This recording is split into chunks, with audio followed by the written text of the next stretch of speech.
Madame, Monsieur, bonsoir, bienvenue dans ce journal. Donc voici les grandes lignes. La Côte d'Ivoire saisit la CEDEAO. Elle porte l'affaire des 46 soldats encore retenus au Mali devant les chefs d'État et de gouvernement de l'organisation. Bientôt un sommet extraordinaire pour le règlement rapide de la situation. Dans le communiqué du Conseil national de sécurité, le pays dénonce un chantage inacceptable des autorités ivoiriennes. Un conseil des ministres pour faire un point sur les actions du gouvernement. On retient entre autres la réouverture des cités universitaires et la construction de nouvelles d'une capacité totale de plus de 4000 lits. Il faut également noter l'instauration des contrats de performance dans le système éducatif. Le chef de l'État a annoncé ce week-end à New York aux Nations Unies. Le port autonome de San Pedro a un nouveau terminal industriel polyvalent. C'est le Premier ministre qui s'est rendu sur place pour l'inauguration de cet équipement. Il a une capacité de stockage de 300 000 tonnes et équipé de 2 quais en eau profonde. Un matériel à la pointe de la technologie qui permet au port de San Pedro de mieux exécuter ses missions. Une université d'été pour parler de bonne gouvernance, une initiative de la Commission nationale du MAEP, le mécanisme africain d'évaluation par les pairs, une rencontre qui a réuni tous les acteurs nationaux et le directeur du MAEP continental. C'est la ministre d'État, ministre des Affaires étrangères, qui a ouvert les travaux. Ce sont les chefs d'État et de gouvernement de la CEDEAO qui vont bientôt se réunir. La Côte d'Ivoire saisit l'instance sous-régionale pour un règlement rapide de l'affaire des 46 soldats ivoiriens encore retenus au Mali. Le président de la République, Alassane Ouattara, a présidé un conseil national de sécurité. Je vous propose le communiqué au terme de la rencontre. Communiqué du Conseil national de sécurité. Une réunion extraordinaire du Conseil national de sécurité s'est tenue ce mercredi 14 septembre 2022 au palais de la présidence de la République sous la présidence de son Excellence M. Alassane Ouattara, président de la République.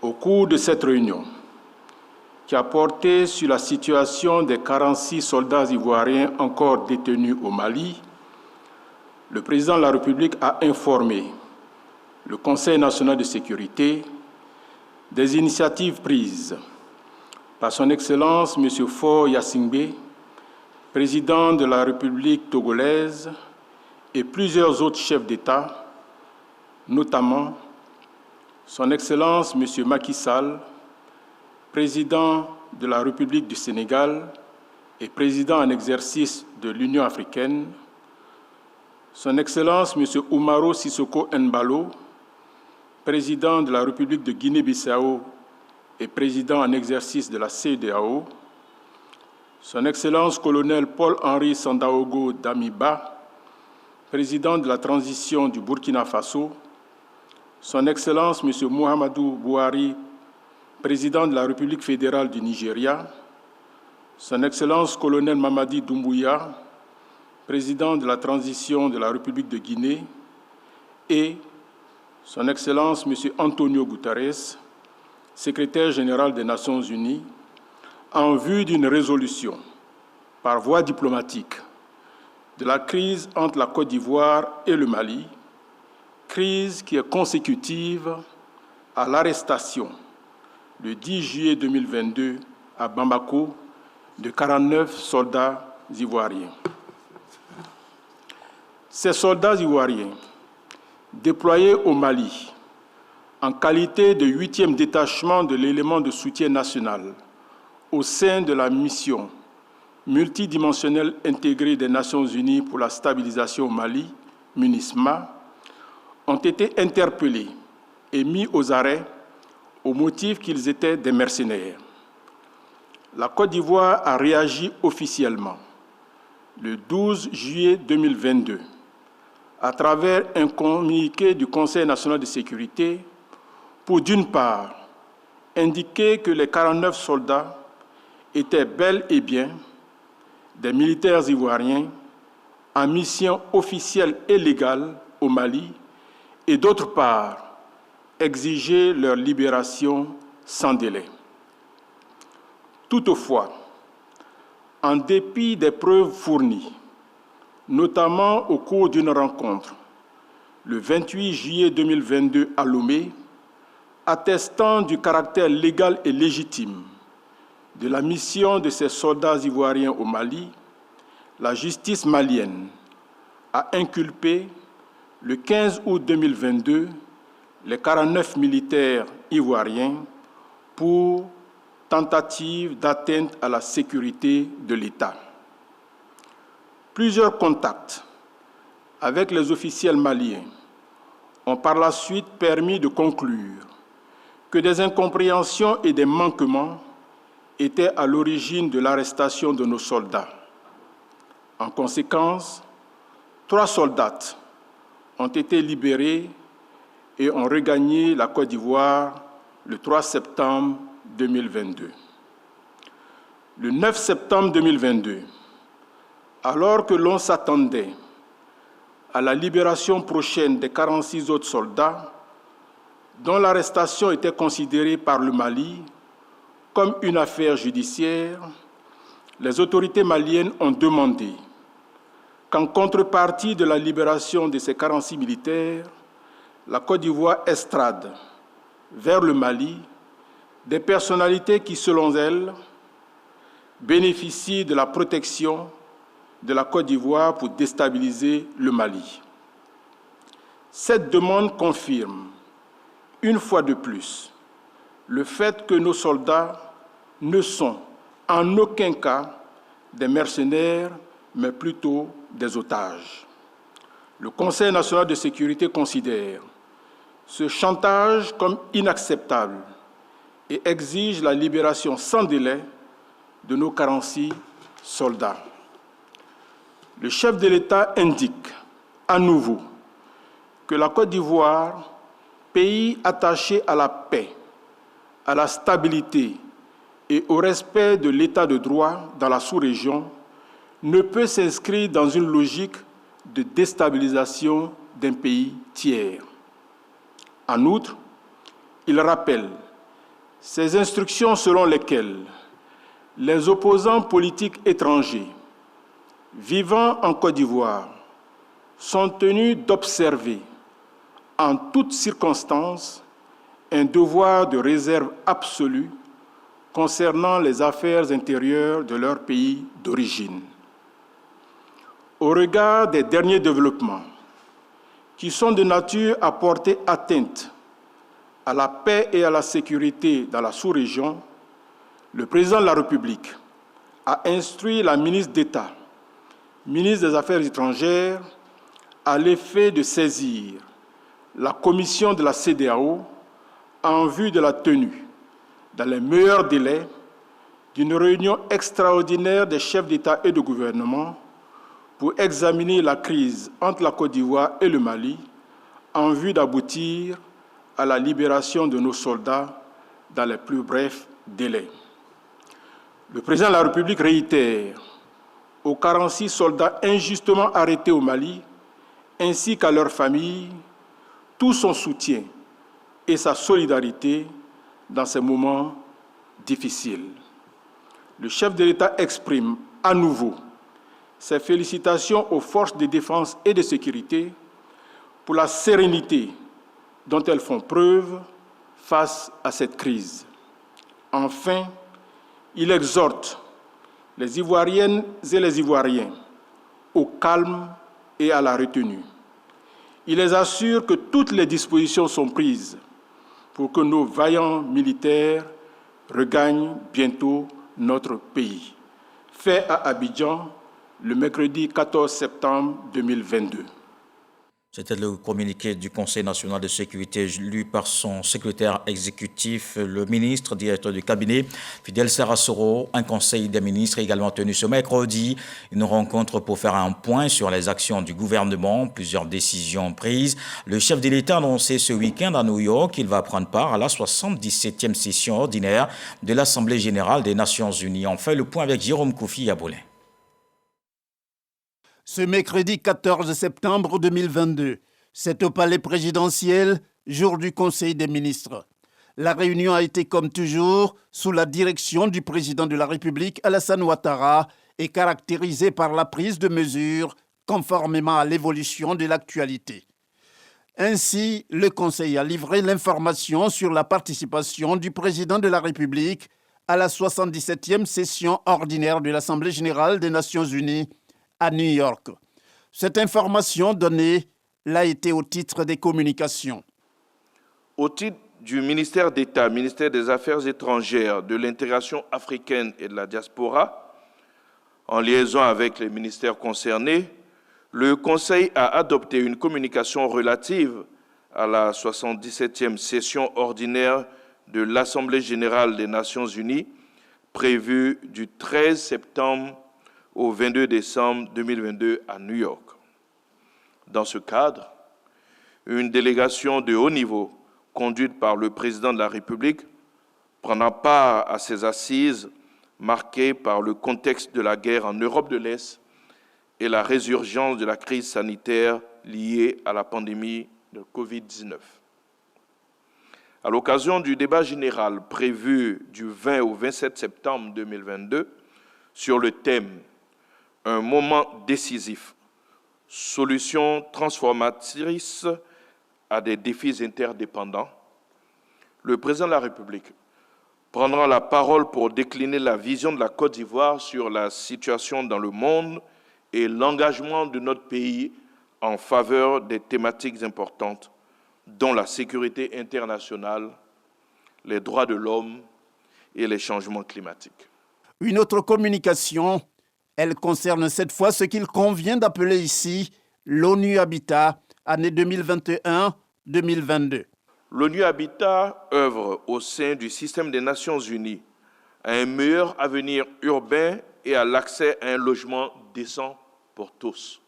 Notre pays bénéficie notamment des programmes de renforcement des capacités et d'appui au développement des outils stratégiques de gestion urbaine et de programmes sectoriels développés par cette institution, notamment le programme participatif d'amélioration des bidonvilles, PPAB.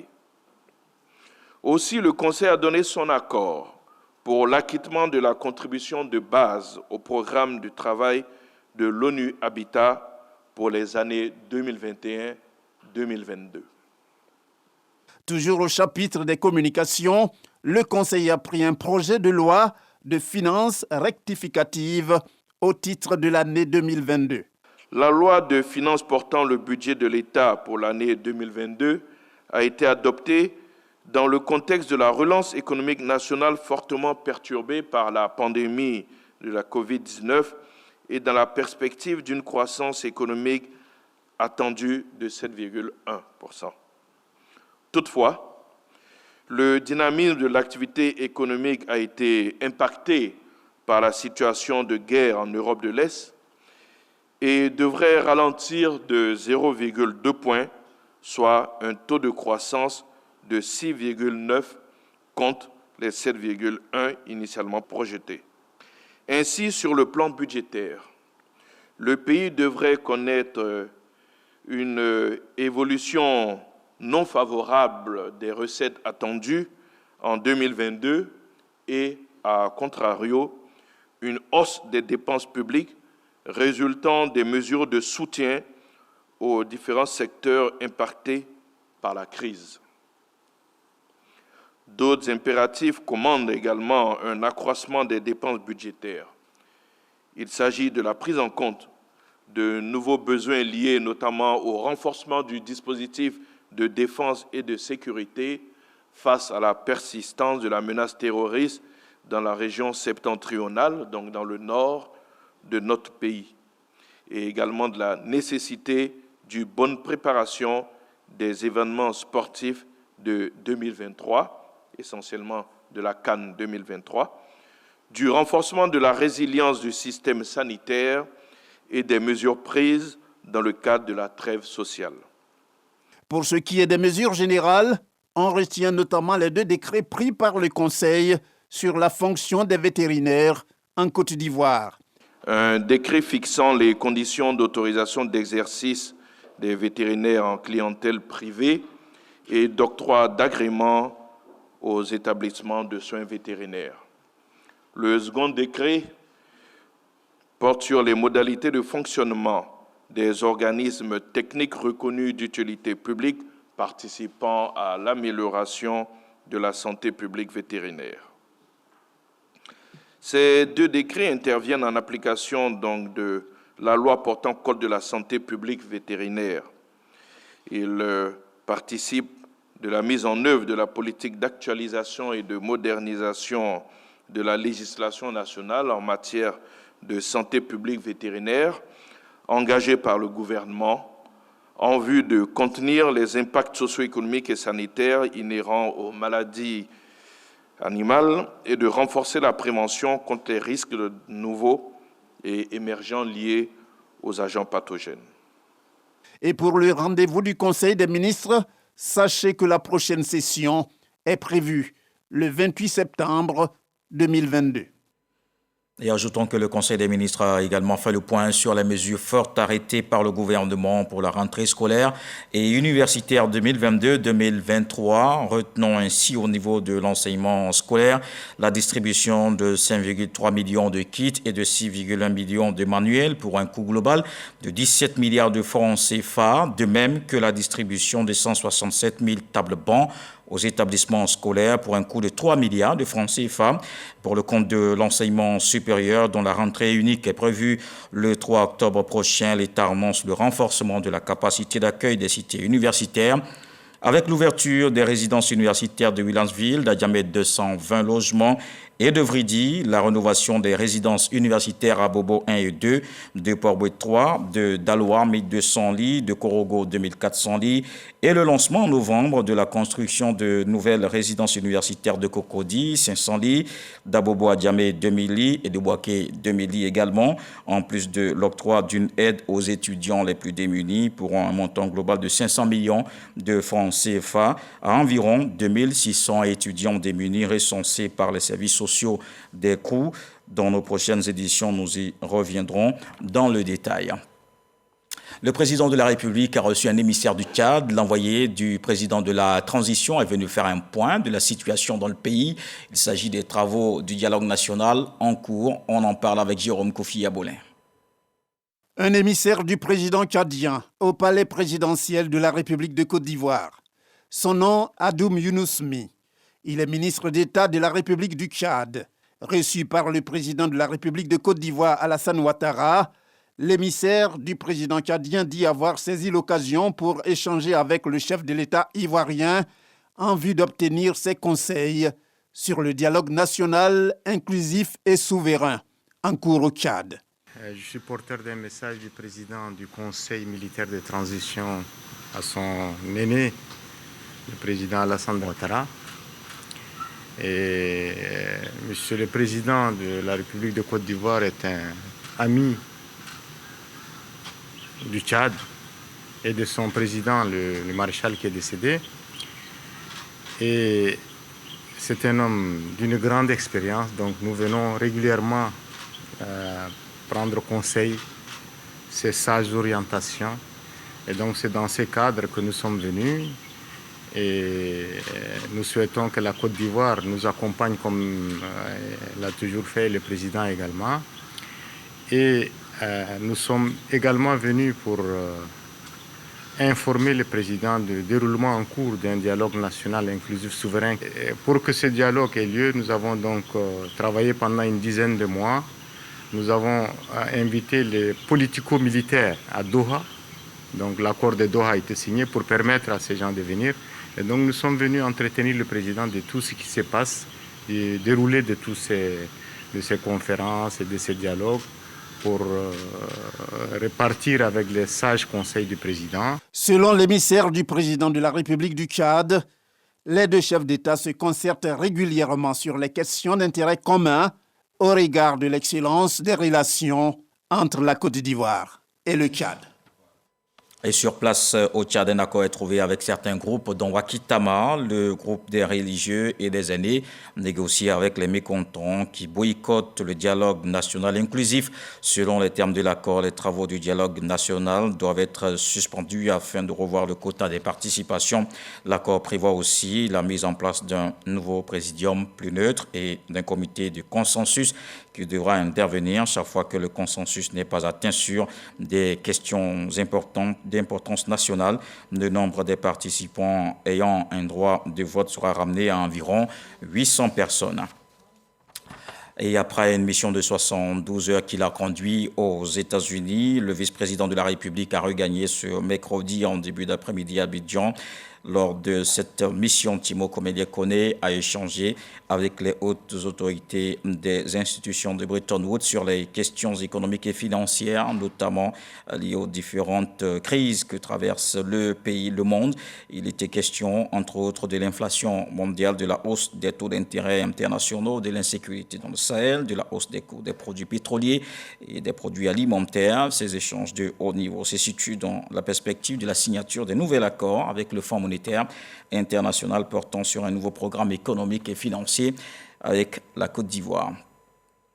Et le Premier ministre est à San Pedro. Patrick Achi a procédé à l'inauguration du terminal industriel polyvalent de la ville d'une capacité de stockage de 300 000 tonnes. Le terminal est équipé de 2 quais en eau profonde. Il va permettre au port de San Pedro, avec ses équipements à la pointe de la technologie, de devenir le port ouest-africain dédié exclusivement aux exportations interconnectées. Alexis Ouedraogo. Le port autonome de San Pedro renforce ses performances et sa compétitivité. Ce mercredi, le Premier ministre a procédé à l'inauguration de son nouveau terminal industriel polyvalent, au grand bonheur des populations.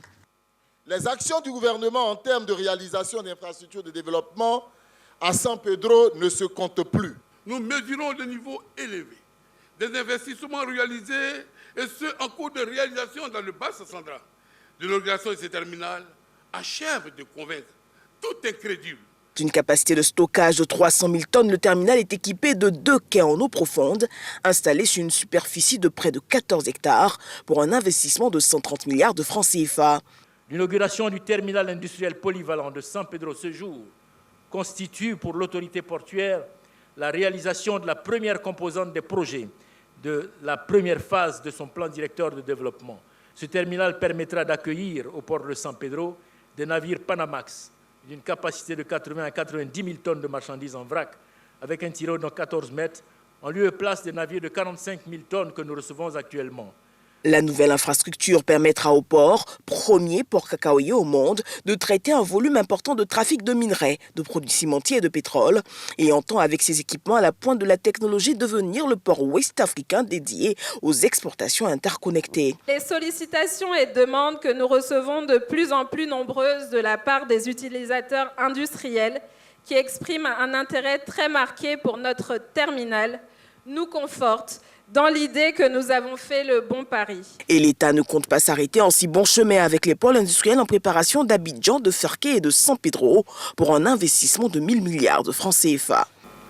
Ce projet structurant va contribuer à l'augmentation du PIB industriel, à l'amélioration de la balance commerciale, à la compétitivité des filières exportatrices ivoiriennes et à la création de milliers d'emplois dans le pays, notamment en zone périurbaine où la pression démographique se fait forte. Le terminal industriel polyvalent de San Pedro va contribuer au rayonnement de notre pays et à la modernisation du port autonome de San Pedro par sa position géostratégique et ne manquera pas de le hisser comme un pôle ouest-africain de développement industriel et logistique de forte valeur ajoutée, tel que souhaité par son Excellence, Monsieur le Président de la République. Par sa position géostratégique, le port de San Pedro s'installe pleinement sur la scène internationale. Cette infrastructure illustre notre ambition gouvernementale de bâtir des partenariats puissants et fructueux avec le secteur privé. Son appui fut en effet précieux pour nous accompagner, tant dans le financement et la construction de ces ouvrages portuaires que dans leur exploitation et leur gestion. Le terminal industriel polyvalent, objet de la présente cérémonie, vient renforcer les activités du port et ses liaisons avec les pays limitrophes. Pour un système de transport performant, facilitant l'accès des régions sans littoral à des services de transport fiables, à des coûts et dans des délais de transit performants. Cela contribuera ainsi à la création de nombreux emplois, et en particulier pour les jeunes et les femmes dans nos régions, mais aussi chez nos partenaires régionaux. Notons que plusieurs distinctions ont été faites dans l'ordre national et du mérite ivoirien. D'une cité portuaire à une autre, revenons cette fois à Abidjan pour parler de la Côte d'Ivoire qui veille aussi à la promotion de la bonne gouvernance. Une université d'été est ouverte depuis hier, consacrée à la lutte contre la corruption. Une initiative de la Commission nationale du MAEP Côte d'Ivoire, le mécanisme africain d'évaluation par les pairs. Le directeur général du MAEP continental est à Abidjan pour la rencontre. La ministre d'État, ministre des Affaires étrangères, Kandia Camara, s'est réjouie de la tenue de ces travaux qui épousent la vision du chef de l'État sur la question. Le reportage d'Issa Tionayo. Contribuer à la lutte contre la corruption en Côte d'Ivoire. La Commission nationale du mécanisme africain d'évaluation par les pairs, CNMAEP, en a fait sa préoccupation. Elle initie une université d'été afin de permettre aux acteurs africains de bonne gouvernance de partager leurs expériences. C'est une tradition que nous voulons perpétuer en nous retrouvant chaque année autour d'une problématique sur la bonne gouvernance. Et au terme du traitement de cette problématique, les résultats des travaux seront consignés dans une revue scientifique africaine. Avec cette initiative-là, ça nous aide à approfondir les débats, les discussions, aussi les pratiques de bonne gouvernance en Afrique. Point focal du MAEP en Côte d'Ivoire, la ministre d'État, ministre des Affaires étrangères et de l'intégration africaine, Kandia Camara, a réitéré la volonté du président de la République, Alassane Ouattara, de faire de la lutte contre la corruption le socle de sa gouvernance.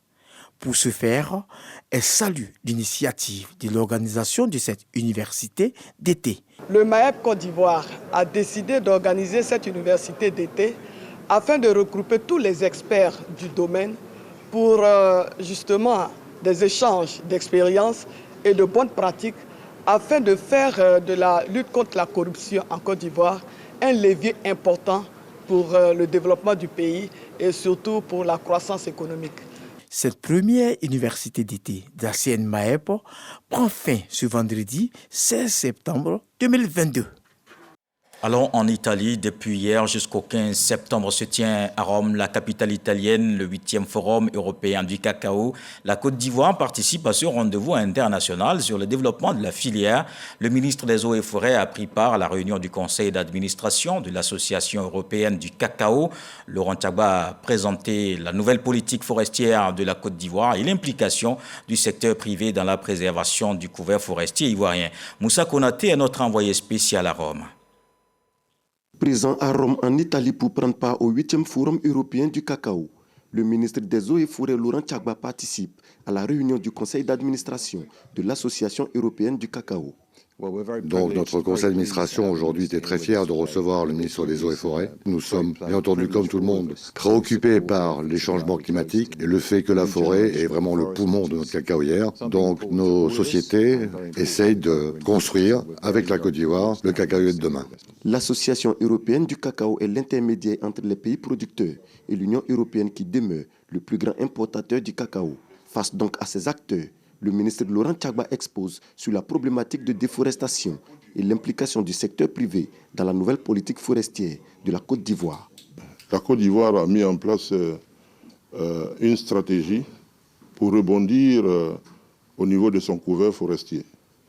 Et cette stratégie fait la place au secteur privé. Et l'association qui encadre tous les producteurs et les acheteurs du cacao ont besoin, n'est-ce pas, de participer à cet élan et à cette stratégie. Mais on ne peut pas rester à Abidjan pour convaincre tous ces grands groupes. Je suis venu pour faire un plaidoyer, pour les sensibiliser et les amener à comprendre la nécessité de participer à la mobilisation des ressources pour atteindre l'objectif de 2030. Le 8e Forum européen du cacao se tient du 13 au 15 septembre. Plus de 300 participants sont attendus pour échanger sur les enjeux et les défis nouveaux du développement du cacao. On reste dans l'agriculture cette fois pour parler au plan local, une mission d'évaluation des besoins des institutions bretonnes de microfinance qui est lancée. Ce projet vise à améliorer l'accès au financement et la compétitivité des chaînes de valeur agricoles. L'objectif est de définir avec les acteurs des microfinances les stratégies à mettre en œuvre afin de soutenir et accompagner ce secteur d'activité. Jean-Luc Bangbo. Ils sont près d'une centaine d'acteurs du secteur de la microfinance, de représentants de ministères et d'institutions financières à avoir pris part à cette rencontre marquant le lancement de la mission d'évaluation des besoins des institutions de microfinance. Nous savons qu'il y a beaucoup de difficultés pour les institutions de microfinance à pouvoir financer le secteur agricole parce qu'on ne maîtrise pas effectivement les chaînes de valeur. Avec ce projet, je pense que normalement, on va commencer à voir à quel moment, selon les différentes phases de la chaîne de valeur, on pourra peut-être les accompagner. Cette mission d'évaluation est une initiative du projet des chaînes de valeur compétitives pour l'emploi et la transformation économique, PC7. Projet qui vise à améliorer l'accès au financement et la compétitivité des chaînes de valeur agricoles. Le projet concerne le secteur agricole qui est un secteur qui n'est pas tout à fait connu des institutions de microfinance. Donc à ce niveau, il y a d'abord un besoin de renforcement des capacités des acteurs du secteur agricole, de sorte à mieux gérer et à maîtriser leur activité et à maîtriser également la gestion de leur business. La rencontre avec les acteurs de la microfinance a été surtout l'occasion de définir les modalités du plan d'action que le PC7 devrait mettre en œuvre afin de soutenir et accompagner ce secteur d'activité. Nous, ce que nous voulons, c'est de les aider déjà à numériser leur processus, de sorte qu'au lieu de déplacer des agences, ce sera plutôt des agents. Et tout ceci étant appuyé donc avec la technologie. Donc le projet va les aider à l'acquisition d'un système d'information et de gestion plus performant. Les institutions de microfinance sont des acteurs clés pour la provision de services financiers et de crédits en milieu rural. Elles représentent notamment près de 4 millions de clients et 437 milliards de francs CFA de crédits à l'économie ivoirienne. Un autre secteur qui bénéficie de soutien, on parle là en présent d'autonomisation. La ministre de la Femme aux côtés des femmes du secteur de la pêche, elle était accompagnée par le nouvel ambassadeur de l'Union européenne en Côte d'Ivoire. Nasseneba Touré leur apporte du matériel d'une valeur totale de 18 millions de francs CFA. Ce soutien va permettre de booster leurs activités. L'ambassadeur Eric Taba apporte son soutien à plusieurs familles vulnérables de Cocody. Il a aidé à la scolarisation des enfants, c'était dans la zone d'engrais extension. Un soulagement pour les parents en cette période de rentrée scolaire. On le voit avec Astou Touré d'Agnogo. Environ une centaine de familles ont bénéficié de bons de prise en charge scolaire de la part d'Eric Taba, ambassadeur, chef protocole du président de la République. Celui que l'on appelle affectueusement le fils de Cocody entend apporter son soutien aux familles vulnérables de Cocody afin de les aider à scolariser leurs enfants. Merci d'avoir pensé à nos mamans d'Engrais Château et surtout grand merci encore pour ce soutien scolaire en cette rentrée qui va beaucoup aider les parents. Je suis très heureuse de recevoir vraiment ce don. Je dis vraiment merci à monsieur le parrain et que le Seigneur lui accorde longue vie et beaucoup de santé. Vraiment, je suis touchée par ce bon. Vraiment, je dis merci beaucoup à monsieur Taba Eric pour ce grand geste qu'il a eu en moi. Je suis vraiment heureuse de ce que monsieur Eric Taba vient de faire. Vraiment, je lui dis merci. Eric Taba, qui a parrainé plusieurs activités ces temps-ci dans la commune de Cocody, continue de tisser la toile de la solidarité et du vivre ensemble. Au cours de la matinée, il a remis du matériel pour le curage des caniveaux, des arcades 4 et a financé la matérialisation des passages protégés ainsi que l'installation d'un panneau stop au bout de la rue aboutissant sur le boulevard Latrille. Comme pour donner le bon exemple, Eric Taba a pris part à l'opération de curage des caniveaux. Pour avoir œuvré à faire bitumer une rue très passante du quartier Les Arcades 4, les femmes, en guise de reconnaissance, ont décidé de donner le nom du chef protocole du président de la République à cette rue. Il y a près de 70 personnes, jeunes femmes. On était dans les caniveaux. On a curé tous les caniveaux. Il n'y a plus d'eau dans les caniveaux. La rue est très propre. La rue ressemble à la rue Éric Tabar. Avant la distribution des bons de prise en charge scolaire, au terrain de la paroisse catholique Saint-Joachim d'Angry Extension, Éric Tabar et sa délégation ont suivi des rencontres de Maracana. La veille, le fils de Cocody a pris part à la finale de la première édition du tournoi de Maracana Tchin-Tchin, doté du trophée qui porte son nom. La rencontre s'est déroulée au stade Commandant Canon des Deux Plateaux, partie remportée par l'équipe Pigeon Vert du quartier Zoo. Les vainqueurs des différents tournois ont reçu des trophées, des enveloppes et des jeux de maillots. Les finalistes malheureux, quant à eux, ont reçu des enveloppes et des maillots. On reste justement en sport et direction Bouna, dans le nord-est du pays. L'équipe de Doropo Nouveau, vainqueur du tournoi régional des moins de 15 ans. Le trophée porte le nom de la première dame, Dominique Ouattara. Détail de cette compétition de football avec Godefroy Okambawa. Place de la paix de Bouna, la région du Boukani. C'est ici que les amoureux du ballon se sont retrouvés pour l'apothéose du tournoi régional des U15 de la Fondation Children of Africa, compétition dotée du trophée de la première dame, Dominique Ouattara. À l'affiche de cette finale, l'équipe de Bouna face à celle de Doropo. C'est la ministre du Plan et du Développement qui donne le coup d'envoi des hostilités. Les équipes rivalisent d'ardeur pour décrocher le précieux sésame. À l'issue du temps réglementaire, l'équipe de Doropo s'impose 2-1. Le maître de Doropo et ses filleuls savourent le sacre.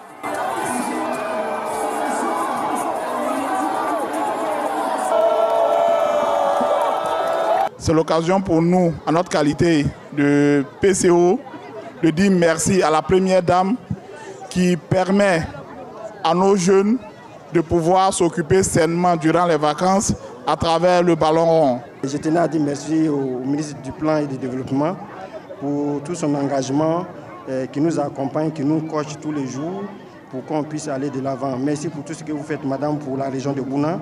Marraine de cette édition, la ministre Nialé Kaba s'est réjouie de cette initiative de la première dame qui permet à la jeunesse de se divertir sainement.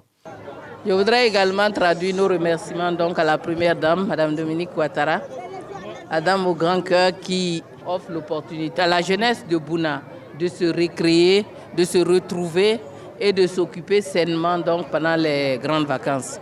Cette année, on a fait des mini-coupes régionales et la finale est à Bouna.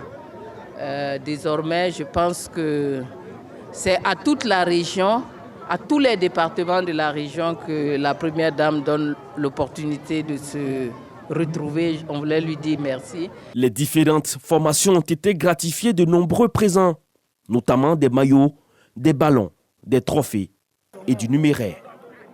Dans le reste de l'actualité au Royaume-Uni, le cercueil de la reine est arrivé ce mardi soir à Londres en provenance d'Écosse. Après une nuit à Buckingham, la dépouille d'Elisabeth a rejoint Westminster. Ce mercredi, les Britanniques ont une dernière fois l'occasion de faire leurs adieux à la monarque. Ils pourront se recueillir quelques instants devant le cercueil jusqu'au matin des funérailles qui auront lieu lundi prochain. Un hommage à celle qui a marqué leur vie 70 ans durant sur le trône. La chapelle ardente sera ouverte 24 heures sur 24. Et pour terminer, rappelons que la Côte d'Ivoire a saisi la CEDEAO. Elle porte l'affaire des 46 soldats encore retenus au Mali devant les chefs d'État et de gouvernement de l'organisation ouest-africaine. Bientôt, un sommet extraordinaire pour le règlement rapide de la situation. Dans le communiqué du Conseil national de sécurité tenu aujourd'hui, le pays dénonce un chantage inacceptable des autorités maliennes. Et voilà qui met un terme à ce journal. Merci de l'avoir suivi. L'actualité se poursuit à 23h avec Marine Cognan. Ce soir, le sage nous apprend que l'amitié avec le propriétaire de la pirogue doit commencer pendant la saison sèche. Dieu le voulant, on se retrouve demain.